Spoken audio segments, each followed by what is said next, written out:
Bago ako magsimula, awit muna tayo. Okay, ano muna?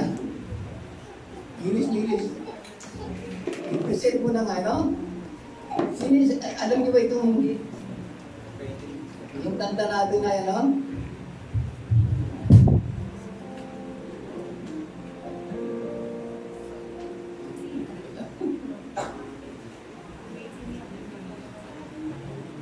Yan na? Sige, post mo.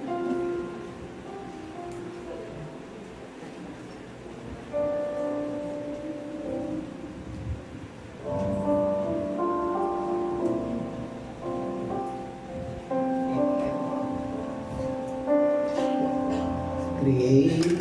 Ayan. Okay ba yung boses niya? Create, ha? Create in me a clean heart, oh God, and renew a right spirit within me.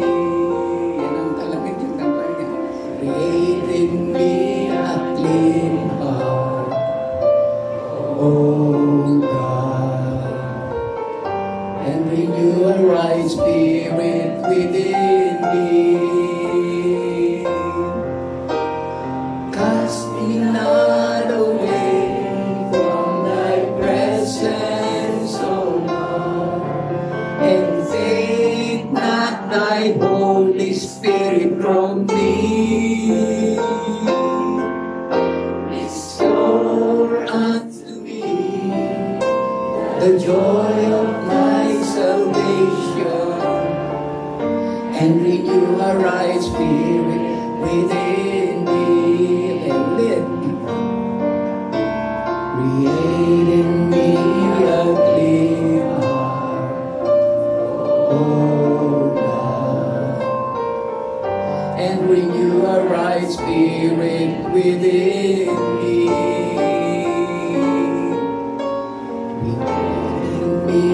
A clean heart, oh God, and renew a right spirit within me. Cast me not away from thy presence, O Lord, and take not thy Holy Spirit from me. Restore unto me the joy of thy salvation, and renew a right spirit within me. Cast me not away. Cast me not away from thy presence, O Lord, and take not thy Holy Spirit from me.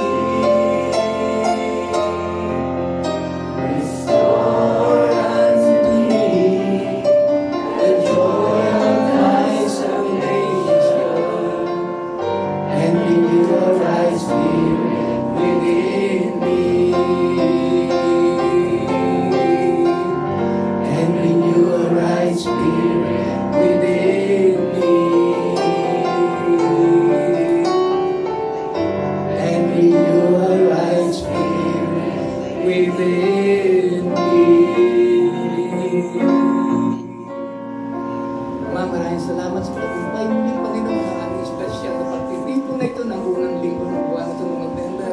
Salamat sa pagkumpay na pagtuloy, Panginoon, pagkapalan mo sa amin. Kaming ginagawang pamumuhay, pagsinagpatan natin at paglilingkod po namin sa iyo. Napaalam po patuloy po na ikaw nalulugod at naluwalhati. Kapatuloy pagpalain ng aming main church, Panginoon, maging mga daughter churches namin, Panginoon. Namin patuloy na pagkakaglahat ng naging mga pangailangan nila. Continue to bless them financially, materially, physically, spiritually. Kaya namin matagumpay pa na tulong at support niyo sa aming Panginoon. Lalo, Panginoon, sa aming pakikinig na yung mga salita sa umagang ito. Aming inaangkin ng patuloy na patuloy at gabay niyo ng likod para matagumpay mga chimapang sumuli ang gagawing pang-araw naging mga salita. Kaya salamat na kumpay na patuloy na mga ay pangalan. Sa oras na ito ng basig, nabalik namin lahat ng kapunin talaga sa pangalan ni Jesus. Amen. Amen. Okay, so John chapter 15 verse 26, ito talaga yung ating susi talata. Ito ang napakahalaga, no? In the work of the Holy Spirit. No? Yung the work of the Holy Spirit dito yung binabanggit dito, no? No, ang nakalagay dyan, no? When the comforter, kasi yung nasa yan, kasi nakalagay, kasi ano na, iba yung nakalagay dyan, no? When the comforter is come, no? Even the Spirit of truth, no? He shall testify of us. Pero ito napakahalaga tungkol sa Holy Spirit, no? Yung the comforter at saka yung Spirit of truth. No? Ito ang aking ipapahayag sa inyo, no? Yung the work of the Holy Spirit as una, comforter. Ikalawa, the work of the Holy Spirit as Spirit of truth. So yan ang aking papayag sa inyo, no? Sa yung verse 26a, no? Una, comforter, as verse 26, verse B, no?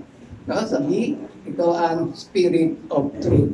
So ito ang dapat nating maunawan tungkol sa the Holy Spirit, no?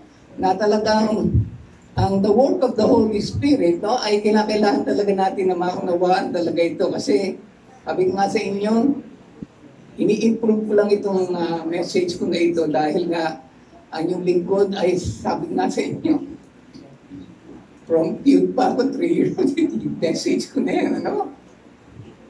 Alam ba ninyo na talagang ang tatay at nanay ko kasing pastor ay talagang ito ang tatay at nanay kong pastor talagang marami na pagpala rin sa akin tatay at nanay sa pagpapastor kasi talagang pagdating sa salita ng Diyos, no? Talagang yung dati naging Baptist sila, naging Methodist, naging Presbyterian. Pero nung nabaptize ang Holy Spirit, nako. No? Kaya sabi ko nga sa inyo, iba talaga yung talagang pag nadama natin ang talagang gawain ng Holy Spirit. No? Kaya ang tatay at nanay ko, nga lang, nung namatay na nga lang ang tatay at nanay ko, no? Pero ako talaga in-encourage ng tatay at nanay ko. Kaya no, ako'y nagpastor sa Taytay. Grabe, talaga. No, halos lahat ng mga pastor na independent pastor Taytay, no? Naging mga estudyante ko yan at yung mga member ng church ko na pinagpastoran ko. Di ba? Kaya nga sabi nga sa inyo, naku, itong linggo na ito, magpipreach ako sa Taytay, naku, mamimit ako ng marami mga pastor doon. Kaya nga, naku, ang dami na naman mag-aanyaya sa amin yan sa pangangaral ng salita ng Diyos, no? Lalong-lalo ay pagbubukas ng Sendelight Bible College hindi sa Taytay. Yun nga, sabi ko nga sa inyo, yung lingkod na dahil sa Holy Spirit, no? Nagagampanan ko lahat ng tungkulin ko sa Panginoon. No? From youth hanggang sa to youth, tingnan nyo, di ba? Nagagampanan kong tungkulin. Sabihin, nakataman lang kung pang lupang katawan ko, pulautan ng pang 5 araw lang. Pero nung pinagaling na ako ng Panginoon, nirenew lang pala. Yung nga, sabi nga lang, Bishop, akala namin magra-rapture na itong December. No? Dahil pag hindi talaga, magsisimula ka na sa January na talagang mga gawain sa buong Pilipinas, ha? Pero anyway, alam niyo man, itong December, pag nag-normal na kalagayan ang Korea, pinapupunta rin ako dahil nga nabibis na ako ng lahat ng mga naging mga Korean Christian at saka yung mga Pilipino mga nandoon. Namimiss nila ako sa aking gagawin pangangaral at pagtuturo ng salita ng Diyos. Kaya first week ng December, pag talagang nag-regular na ang Korea, papupuntahin na ako. Para magano. Pero ano yan, 10 days lang naman ako doon eh. So, hindi naman ako matagal talaga. Pero pag 10 araw, nako talaga naman. Bawat araw, no? Lahat ng araw niya, meron akong mga ginagawang pagtuturo at pangangaral ng salita ng Diyos, no? Pero anyway, 10 days lang naman yan. Okay, so, ito ang napakalaga na dapat natin na maunawaan tungkol sa the work of the Holy Spirit, no? Na ang dapat natin na maunawaan, una dyan ay, no? The work of the Holy Spirit as comforter, no? So, ang comforter na binabanggit dito, no? Ang salita daw, ang kaulugan talaga from the Greek word, no? Yan ay tinatawag natin na helper, no? Yung pagtulong, pagkain comforter, which is the Holy Spirit, no? So, itong ang meaning ng comforter na ito, no? When the comforter is come, no? Yan binabanggit nga, no? When the comforter is come, ibig sabihin dun po, the comforter, which is the Holy Spirit, no? Ito ang meaning niya, no? Teach and bring all things to us, no? So, tinuturuan tayo, no? At binibigay ang lahat ng mga bagay sa atin. Yan ang sinasabi ko sa inyo. No? Ang Holy Spirit talaga ang napakahalaga ng pagtuturo sa atin. No? At pagkakaloob ng mga bagay na binibigay sa atin. No? Yan ang napakahalaga ng the Comforter, which the Holy Spirit, no? Kalagay dyan, no? Teach and bring all things to us. No? So, ayan na isa, John chapter 14, verse 26 na nakapayagan dyan, no? From the Greek word kasi, yan ang talagang pinayag dyan. Ikalawa naman, guide us, no, into all truth, no? Ang Comforter, which is the Holy Spirit, guide us into all truth. Yan ang napakalaga, yung katotohanan, no? I-guide tayo sa mga katotohanan. Hindi yung sinabi nga sa inyo, maraming nag-create lang ng mga salita ng Diyos, pero mali. Hindi naman talaga ganun ang kahulugan yan. Pag hindi kayo talaga nag-aral ng salita ng Diyos ng buo, sabi ko nga sa inyo, yung lingkod na cute pa ako, talagang nag-aaral na ako ng salita ng Diyos. No? At lahat ng mga naririnig ko na nangangaral ng mga pastor, mali ang mga pinapaliwanag nila na salita ng Diyos. You know why? Kaya nga yung lingkod, nang ako'y nag-aral ng Greek word, ng Hebrew word, no, para sa Old Testament, no, and Greek word sa New Testament. Nandun ko nalaman talaga ang lahat ng kahulugan ng mga pinapayag, no, ng salita ng Diyos. Kaya nga sabi nga sa inyo, kaya lahat ng aking mga message ay puro mga English eh. You know why? Kasi yung ginagamit ko talaga ang salita ng English, nakabase talaga yan sa Greek and Hebrew word. Lalo yung Tagalog, alam yung Tagalog, ang layo yan. Hindi talaga, no? Kapag ginagamit mo yung salita ng Diyos sa Tagalog at gagamitin mo sa pangangaral, naku, kala mo ganun nga yung paliwanag ng hindi. No? So sabi ko nga sa inyo, ang napakahalaga kasi sa salita ng Diyos kasi ng Tagalog, iba talaga yung paliwanag dyan. Kaya sabi nga sa inyo, nagawa ko lang ang salita ng Diyos sa Tagalog, tinagalog ko lang yung English ko na gano'n na No, kaya, yun na, kasi why? Kasi nga, mismo yung nagpayag sa akin sa Korea, no? Yung mga Tagalog daw ng Bible, kahit man sa kanila, Korean na kanilang hindi lang ginagamit, kundi Greek and Hebrew word ang kanilang ginagamit. Ang gagaling talaga nila mag-Greek and Hebrew, no? Dahil sa salita ng Diyos. Okay, now, ito sinasabi ko nga sa inyo, no? Na kapag talagang teach and bring all things, no, to us, as guide us into all truth. Sa lahat ng katotohanan, ha? Kunin nyo dito, John chapter 16, verse 13, no? John chapter 16, verse 13. At ang napakahalaga nito, through the Comforter, no, the Holy Spirit, no, we glorify Christ, no? We glorify Christ, yan. Yan niluluwalhati talaga natin ang ating Panginoon sa Kristo. Dahil sa Holy Spirit. Yan ang dapat ninyong maunawaan tungkol sa the Comforter, which is the Holy Spirit, ha? No? Na talagang para maunawaan talaga natin, no? And teach and bring all things to us, no? Yan ang napakahalaga, no? Tapos yun nga, guide us into all, no, truth, and we glorify Christ through the Comforter, which is the Holy Ghost, no? Now, ito naman yung sinasabi nga siya, the work of the Holy Spirit, no? As Comforter. Kaya tatlo ito, no? Helping work, no? Encouraging work, and strengthening work, no? So ito yung tatlong, the work of the Holy Spirit as Comforter. So una, helping work, Romans chapter 8 verse 26. Romans chapter 8 verse 26, ito yung helping word. Ano talaga din tinutulog sa atin talaga dyan, no? Kaya nakalagay dyan, no? Okay, the Holy Spirit, which is the comforter, no? Helpeth our infirmities. Alam niyo ba yung infirmities na ito, no? Yung kahinaan natin.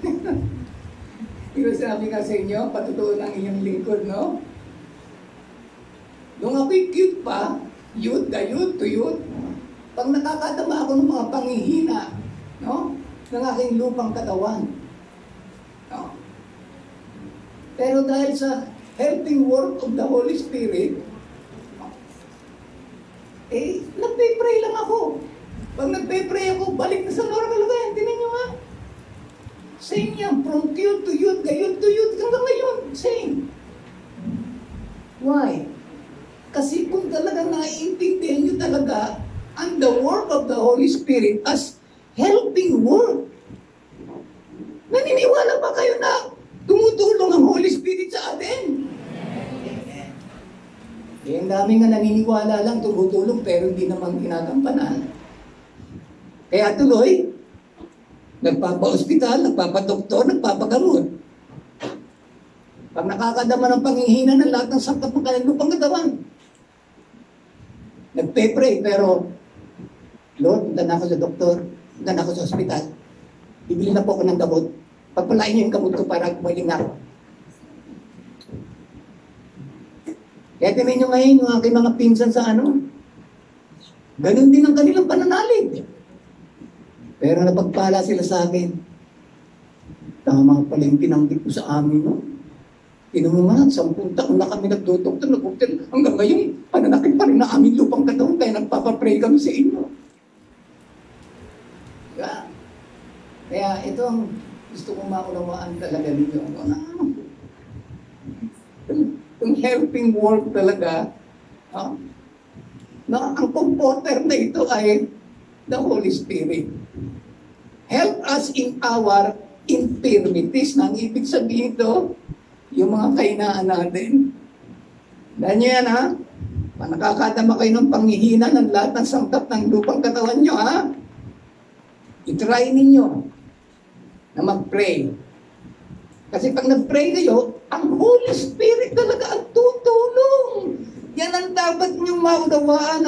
The work of the Holy Spirit is helping work. Maraming hindi nakakaalam kasi ng salita ng Diyos eh. Kaya yung lingkod nga, sabi nga si bata pa ako, youth ako napapasa ko niya, alam ko na yan. Kaya ina-apply ko, kaya napapatunayan ko. Kaya nung ina-apply ko ito, naalalaman ko, pag ginagampanan niya, Holy Spirit pa lang, talagang gumaganap niyan. Kaya tandaan nyo, ha? The work of the Holy Spirit as comforter ay helping work. Ano ang na-help sa atin? Yung ating infirmities, nang ibig sabihin ito, yung mga kahinaan natin. Diba? Kasi dami pa nga Kristiyano pag nanghihina, nagpapadoktor, nagpapa-hospital, nagpapagamot, kaya lalong dumalaki ang lalong malaki ang pananakit ng kanilang lupang katawan. Kaya nyo lingkod, tinan nyo. Cute pa ako, tinan nyo. Ay sabi nga ng mga pinsan mo, pagbirat, ito si Paul, cute pa yan eh, talagang. Lalo na yung youth yan, dami na pagpalang mga youth yan, kaya nagpastor na rin dahil sa kanya. Kaya yun ang gusto kong maunawaan talaga ninyo, no? Ang work of the Holy Spirit ay helping work. Kailangan tandaan nyo ito ngayon, ha? No? Ang work of the Holy Spirit as comforter ay helping work. Ano ang tinutulong? Yung infirmities, yung ibig sabihin yung mga kahinaan natin. Ano man yung nadadaman yung panghihina? Sino siya nakakadaman ng panghihina ng mga sangkat ng lupang katawan nyo? Anong ginagampanan niyo? Pagpa-hospital, papadoktor, papagamot, bibili ng gamot. Di ba? Kaya yung lingkod, kahit nagkaroon ako ng maraming pera, wala akong binabayad ng doktor. No, wala akong binibiling gamot. Wala akong ospital. Na, ano ang aking talagang pinagkatiwala? The Holy Spirit. The work of the Holy Spirit. So, ang unang work of the Holy Spirit as comforter, helping word. Ayos? Naintindihan nyo? Lahat ng mga nadalaman yung mga panghihina, Pag nag-pray kayo, alam niyo ba kung sinong tutulong sa inyo? Comforter, the Holy Spirit. Nga? Kaya nang dapat ninyo maunawaan tungkol sa the work of the Holy Spirit, no? Helping work. Ito naman ang susunod, no? Encouraging work. No? Sino sa inyo ang no? Pagka tayo ay pag ini-encourage tayo, no? No? Pag ini-encourage tayo ng Holy Spirit, no? So the Holy Spirit, which is the comforter, no? Encourage us with the love of God. No? Kaya pag tayo ay nadidismaya na no? Ang talagang Holy Spirit talagang nag-encourage din. Yan ang dapat natin maunawan, di ba? Nakalagay dyan sa Romans chapter 5 verse 5. Romans chapter 5 verse 5. Yung nakalagay dyan. Hope maketh not ashamed, because the love of God is shed abroad in our hearts by the Holy Ghost. No? Kaya, ito napakalaga, na talagang pag-encourage ng Holy Spirit sa atin with the love of God, no? No? Encourage us with the love of God, no? Kaya naman ang ating mga mga client, discourage man tayo pero nag-encourage talaga sa atin na matindi talaga ay ang Holy Spirit din talaga, no? Kaya dapat lamang natin na talagang gampanan talaga yung ating manigas sa panalangin talaga. Kasi pag nag-pray talaga tayo, no, ano man yung ating talaga, kung nag-dismaya tayo, nag-discourage tayo, so anong dapat natin gagampanan? No? Mag-pray. Pag nag-pray ka, no? Sabi, i-encourage ka ng Panginoon. Lord, tulungan po ko pa noon, Lord, tulungan niyo po saan kalagayan ko. Kung hindi ka talaga nanampalataya niyan, ay nako, ano talaga magaganap mangyayari sa iyo, no? So, pag talagang ang Holy Spirit din talaga, di comforter, no? Ay encourage din talaga tayo sa ano man ang ating naging mga kalagayan, no? Yan din ang ating dapat nating gagampanan. No? Ay, pananalig natin yan sa Holy Spirit kasi maraming hindi nakakaunawa tungkol sa Holy Spirit Pero ito yung work of the Holy Spirit, encouraging work. Diba? Hindi katulad yung naman Lord, baptize mo lang ang Holy Spirit. So pagka kayo ay talagang ano man ang kalagayan, yung dahil nyo yung helping work, pagka kayo nakakadama ng panghihina, ito naman, susunod, no? Pag nag-discourage kayo, yan, encouraging work din ng Holy Spirit. No? Why? Yung the love of God, madadaman ninyo. Yan ang dapat ninyo maunawaan dyan. Ito naman ang ikatlo. Strengthening work. Yan pang isang napakalaga. Sa Acts chapter 1 verse 8. Acts chapter 1 verse 8. Nakalagay dyan. Ye shall receive power after that the Holy Ghost is come upon you. Okay? You shall receive power after that the Holy Ghost is come upon you. So yan pa rin. Pag talagang nadama mo ang kapangyarihan ng banal na Espiritu. No? Pag sino sa inyo nakakadama, sabi nga sa inyo, yung mga talagang sitwasyon natin o na talagang no?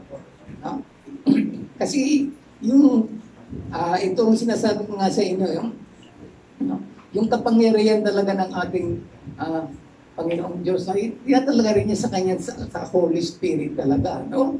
The comforter of the Holy Spirit, no?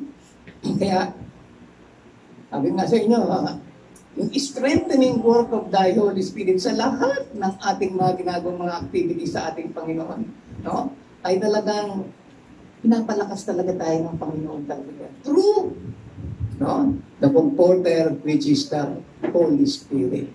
Kaya yan ang sinasabi ko nga sa inyo. Kaya yung lingkod nga, sa lahat ng aking ginawang pamumuhay, pagsunod, pananalig, paglingkod sa Holy Spirit ang aking inire-request ko talaga.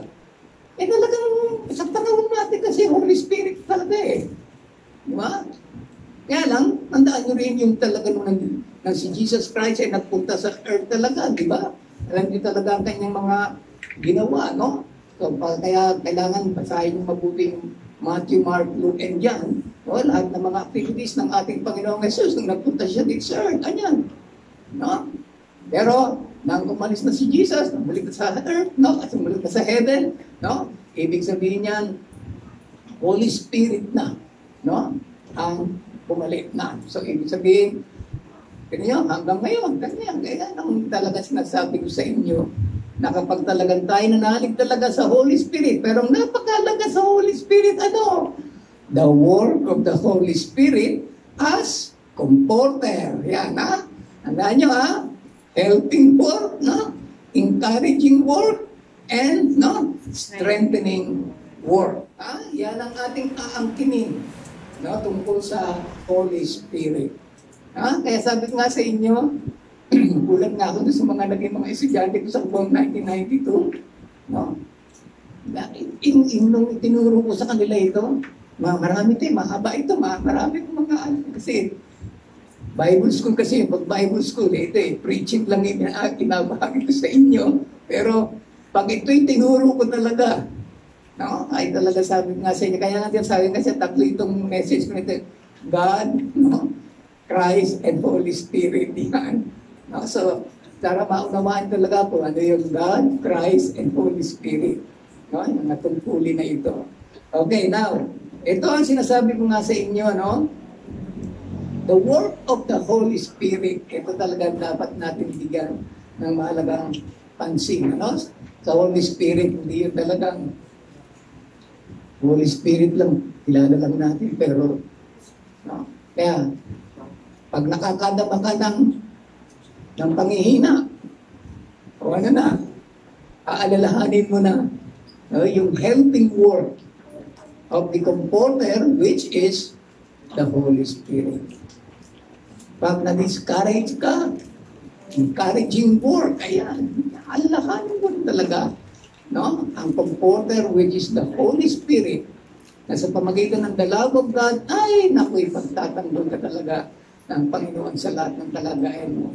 Na-discourage ka man, i-encourage ka rin talaga ng Panginoon sa pamagitan nga ng Holy Spirit. The Comforter, which is the Holy Spirit. Madadama mo yung dahil sa the love of God, yun talagang, no? I-encourage ka ng ating Panginoon, no? Okay, now, strengthening work naman, yung panghihina rin talaga natin, mga nadadama natin na, bibigyan tayo ng Diyos ang kapangyarihan para talagang ma-achieve, ma-accomplish natin lahat ng ating mga activities, undertakings para talagang matagumpay, ma-achieve, ma-accomplish natin. Yan ang napakalaga, yung strengthening work of the Comforter, which is the Holy Spirit. Now, ito na yung susunod naman. The work of the Holy Spirit as Spirit of Truth. Yan. So, yan ang kalawa ng no? Even the Spirit of Truth, no? He shall testify of us. Yan. No? Kaya ito tinutulungan talaga. Ayaw naman ng Spirit of Truth. Ang Spirit of Truth na ito naman ang kahulugan talaga nito, no? Sent by God in our hearts. No? So, ibig sabihin, yung Spirit of Truth na ito, no? Sent by God in our heart. No? Kaya sabi ko nga sa inyo, ang Holy Spirit talaga, yung sa puso talaga natin, talaga nadadama natin talaga yan. No? So, ganyan, sent by God in our hearts. No? So, yung Spirit of Truth, no? Sent by God in our hearts, no? Kaya, sa puso natin, kaya sabi nga sa inyo, pag ang puso mo may makasalanan, yari ka talaga. Ha? Kaya maraming Kristiyano, Christian nga, pero ang puso, may kasalanan. Ha? Kaya, yun ang sinasabi ko nga sa inyo ngayon, send by God in our hearts. Kaya today yung Spirit of Truth, hindi talaga sinesend sa ating heart. No? Why? Kasi kung meron kang kasalanan talaga sa puso mo, no? So, hindi mo madadama talaga ang Spirit of Truth. Ha? Kalawa, ito naman. So, sabihin saan yan? Sa Galatians chapter 4, verse 6 yun, nakabase kasi yung saan niya, no? Sent by God in our hearts, no? Galatians chapter 4, verse 6. Ito naman susunod, no? Given by God to believers. So, sabihin, no? Ang Spirit of Truth ay binibigay talaga ng Diyos sa mga mananampalataya. No? Kaya talagang sabi ko nga sa inyo, sa mga talagang tunay na mga mananampalataya, no? Ay, binibigay talaga ng Diyos talaga ang Spirit of Truth. Ha? Eh, napakalaga sa Holy Spirit, yung Spirit of Truth. No? Ang sabi niya, given by God to believers. Doon lang talaga, no? Binibigay talaga ng Diyos, no? Ang talagang Spirit of Truth, no? Okay, sa ito naman, Romans chapter 8, verse 9 naman to. Romans chapter 8, verse 9, no? So, yan ang dapat ninyong ipahayag lang, no? Pero sabi nga sa inyo, susunod na aking gagawin pang ngaral, papaliwanag ko pa sa inyo, kasi malawak ito eh. Ginagawa ko pala. Nung Lunes ko pa lang ito ginagawa dahil si Pastor Aaron sabi ko, piliin mo nga dito kung anong may message ko sa Sunday. Pinili niya itong Holy Spirit para outline lang nakalagay, wala pa mga paliwanag pa ng mga na ginagawa, no? Pero ito nga, sabi ko nga sa inyo, itong pinaka mahalaga dito. Pero the next time na aking pangangaral sa inyo, tingnan nyo kung pag ipinahayag ko sa inyo tungkol sa Holy Spirit, malalaman nyo kung ano pa talagang pinakamahalaga tungkol sa the work of the Holy Spirit. Ha? Okay, now, ito pa napakahalaga na sa Spirit of Truth. No? No, ito naman, the Spirit of Truth supply, no? By Christ to believers. Kaya, nasabi ko nga sa inyo, sinusupply talaga ng ating Panginoong Yesus sa atin. No? Para talagang, pero pagka si Kristo talagang nagpapayag sa atin, ay, naku, talagang madadama niyo talaga ang talagang kaligayahan, kagalakan talaga ng ating talagang pamumuhay sa Panginoon. No? So, sabi nga siya, supply by Christ. So, ito na, Philippians chapter 1, verse 19. Philippians chapter 1, verse 19. Yan ang kahalagahan dyan, no? So, supply by Christ to believers, no? But anyway, ito ang sinasabi ko lamang sa inyo na talagang yung kalakaulugan dito ng Spirit of Truth, no? The work of the Holy Spirit as Spirit of Truth, no? So, Tingnan mo lang, sent by God in our hearts, no? Given by God to the believers and supplied by Christ to believers, no? Yan ang dapat lang natin na maunawaan dyan. Pero, ito ang the work of the Holy Spirit as Spirit of Truth. Ito ang una, teaching work. The work of the Holy Spirit, no? As Spirit of Truth, una, teaching work. Okay, John chapter 14, verse 26. First part ito. John chapter 14, verse 26, no? So, teaching work. Kaya nakalagay dyan, ha? The Comforter, which is the Holy Ghost, whom the Father said in my name, He shall teach you of all things. Yan ang sinasabi ko sa inyo, no? Ang Spirit of Truth ay talagang tinuturuan talaga sa lahat ng mga bagay. Kaya yan ang aking inasahan talaga sa Panginoon, no? Na ako'y talagang, lalo-lalo nagsimula na ako magpastor, ang inaasahan ko talaga yung teaching work, true, no? The Spirit of Truth. Hindi yung gagawa-gawa lang ako ng para makapag-sermon lang. Kaya yung mga ibang mga Kristiyano, lalo mga pastor, nakikinig ng ano. pinapangaral ni pastor, ang layo, hindi ganun yun. Na? You know why? Kasi nga, ang teaching work talaga, no? Pag talagang tayo ay naginay talaga ng spirit of truth, no? Nang ibig sabihin, He will teach us in all things. No? Tuturuan talaga tayo sa lahat ng mga bagay. Na? Pagka talagang tinuruan tayo sa lahat ng bagay, sabihin, okay lahat yan. No? Hindi yung tinuruan ka lang ng bagay pero hindi mo lang ginagampanan, hindi mo lang ginagawa. Diba?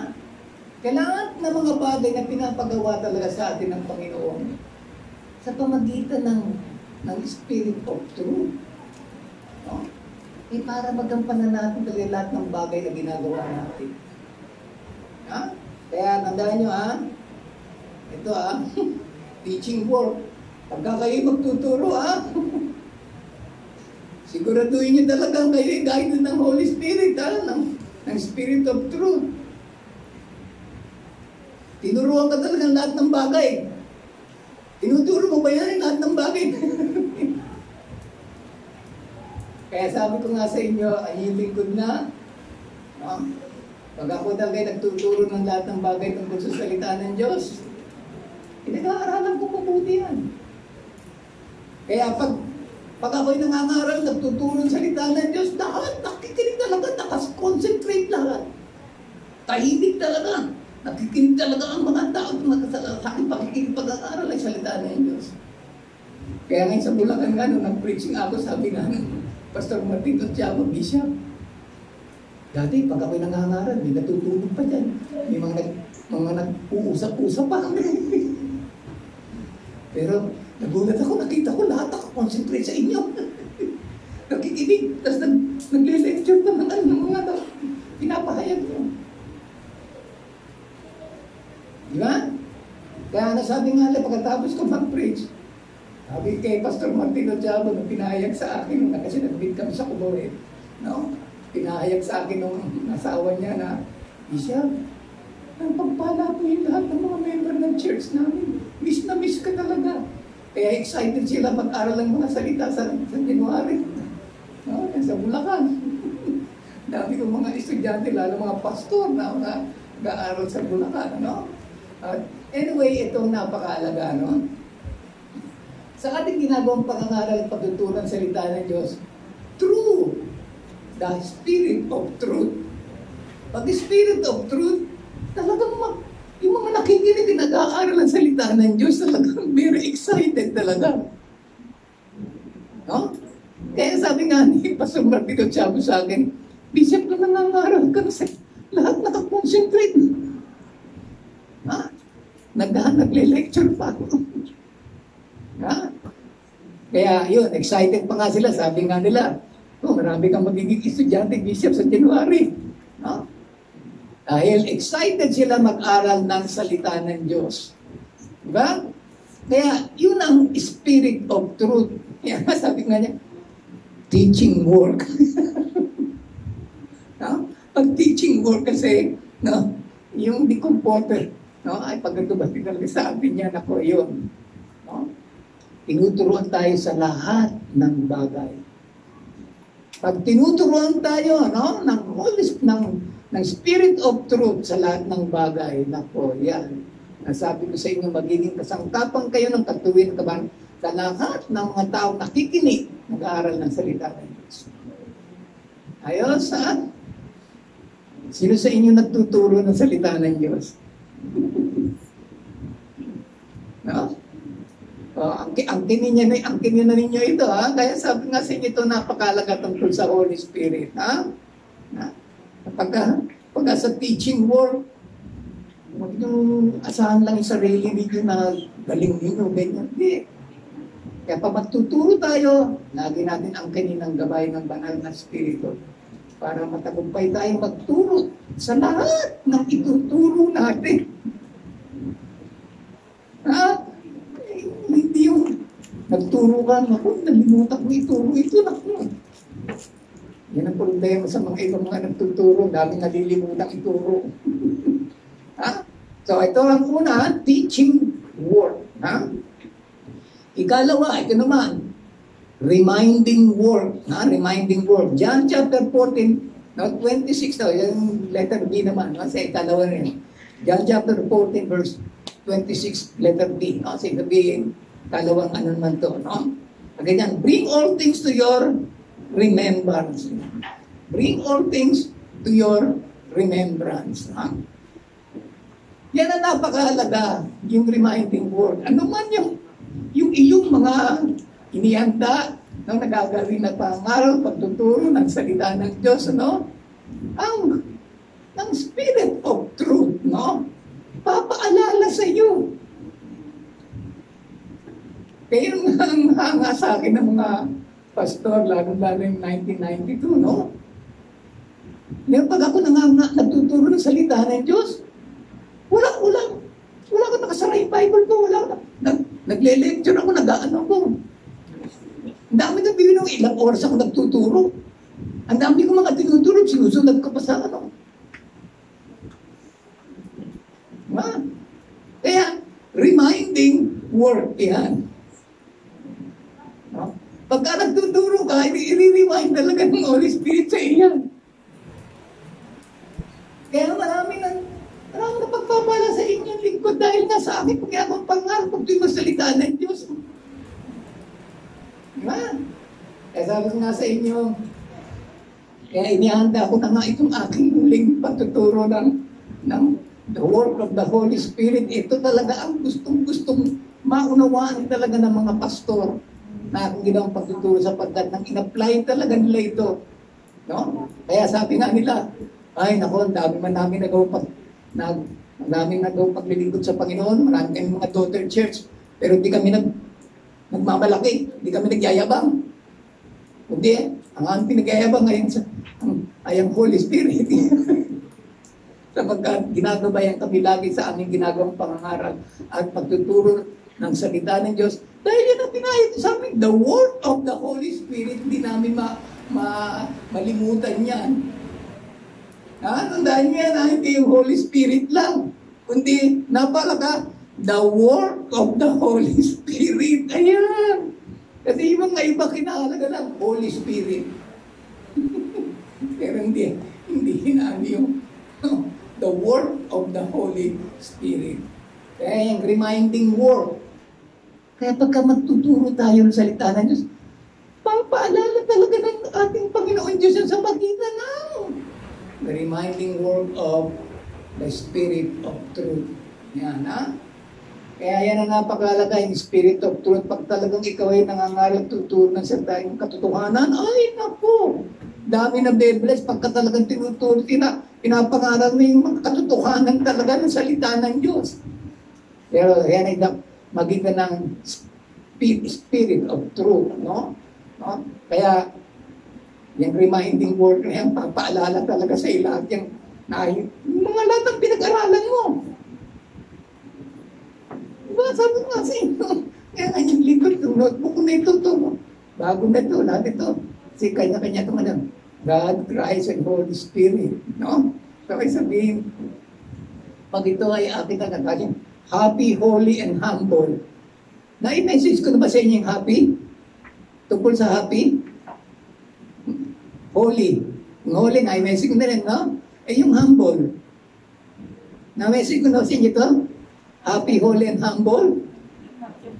Nakompleto ko na ba sa inyo ito? Natatandaan niyo ba? Happy, holy, and humble? In the sight of the Lord, ano? Okay, anyway, ang dami ko nang ginagawa mga connection ito, Kasi hindi, happy ka lang. No? Pero hindi ka naman holy. Happy ka lang sa Panginoon, pero hindi ka naman holy. Huli.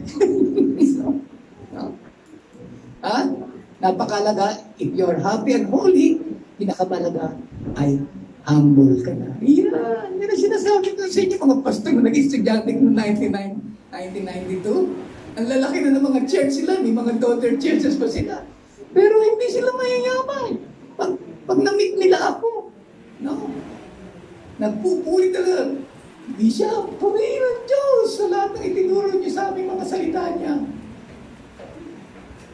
hindi yung, Bishop, ang galing mo, purihin talaga yung tinuro mo. Hindi. Purihin ng Diyos sa lahat ng tinuro mo sa amin. Ganun ang kanilang binabangkit.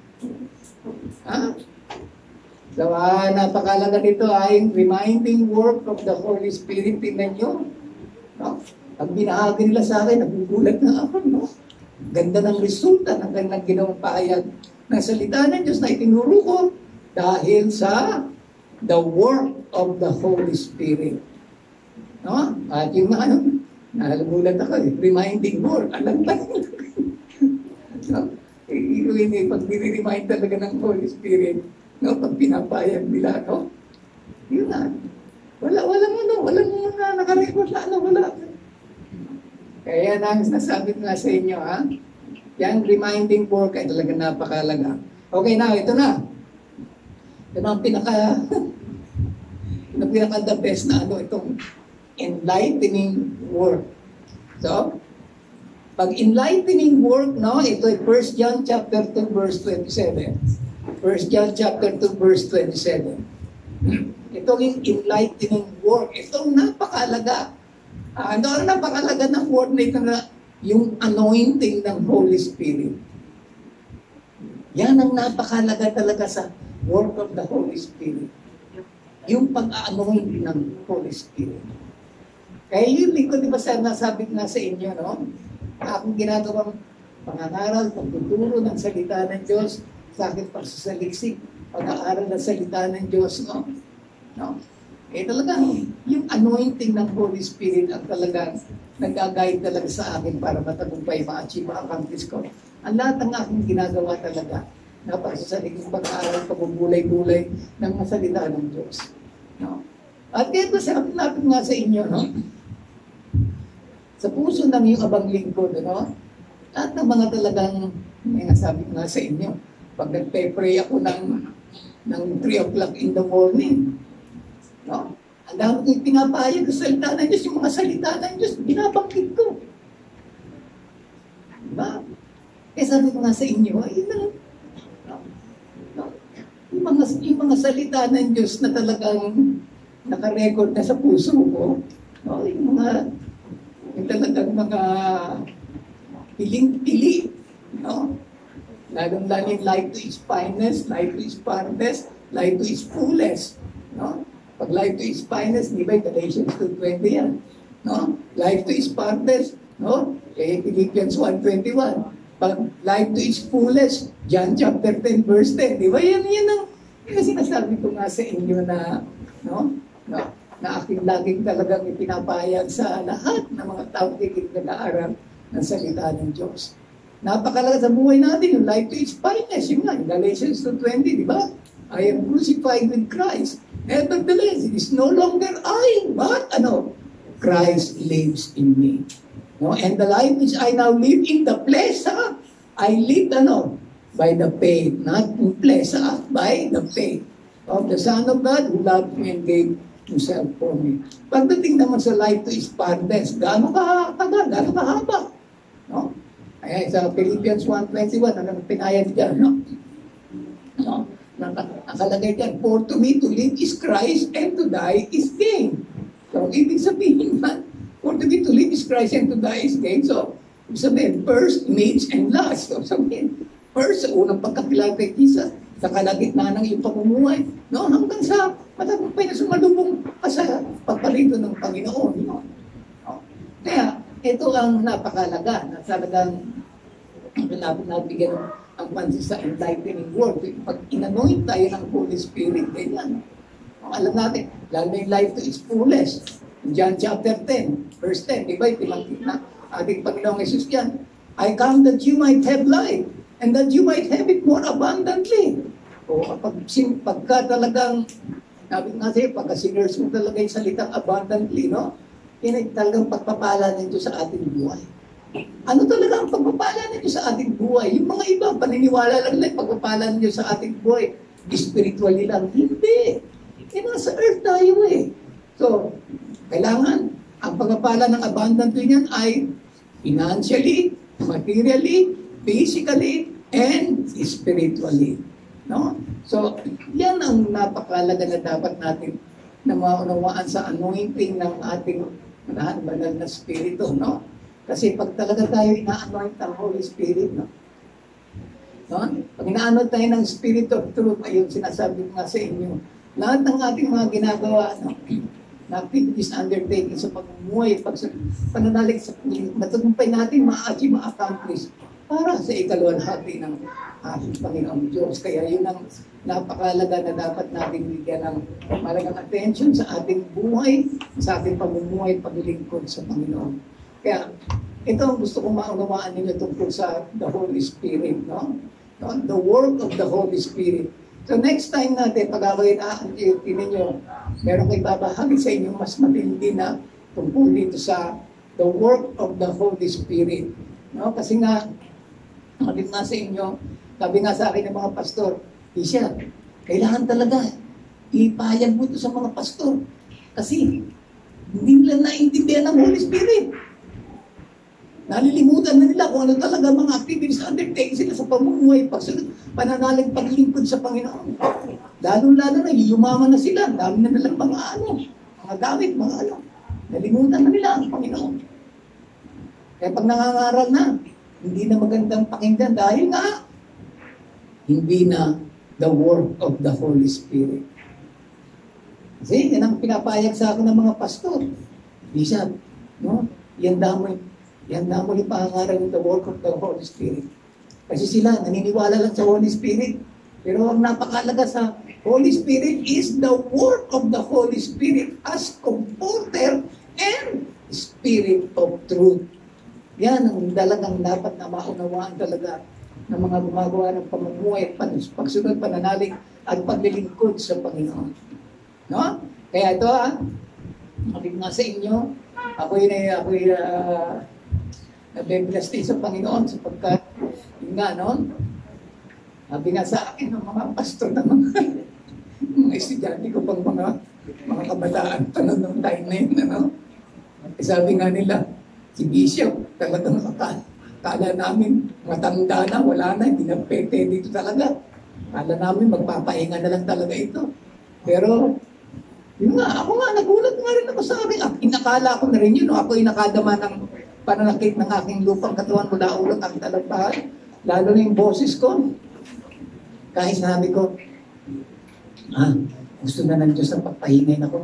Dahil talagang napakarami ko na talagang pinangarang tinuro ng salita ng Diyos. Kaya yung boses ko ay talaga may problema na. Maging ang lupang katawan ko. Dati kasi dami-dami pinupuntaan, ganun-ganyan. Pero, 5 araw lang yun.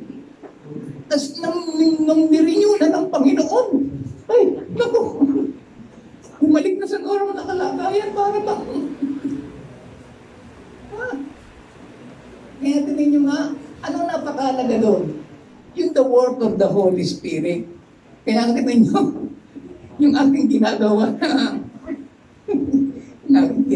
na pamumuhay, paglilingkod sa Panginoon, ay talagang no? Ginagampanan ko talaga dahil sa the Holy Spirit. No? Kaya mga kapatid, tandaan ninyo, ano man ang inyong gagawin na pamumuhay, pagsunod, pananalig, at paglilingkod sa Panginoon, magpagabay kayo talaga sa Holy Spirit. Para yung the work, no, of the Holy Spirit, no, ay talagang ipahayag talaga sa atin. Yung talaga ang talagang tumutulong sa atin yung Holy Spirit. Ha? Hindi yung nagyayabang ka dahil sa pag nagtuturo ka at nangangaral, nagyayabang ka. Hindi. Kailangan talagang madama mo, no, ang banal na Spirit. No? Yun ang napakahalaga. Kaya nga ako'y na-bless din sa Panginoon dahil nasa lahat ng mga naging mga estudyante ko, hindi nila ako malimutan. No? Lalo nga sa Taytay, next Sunday na po. No?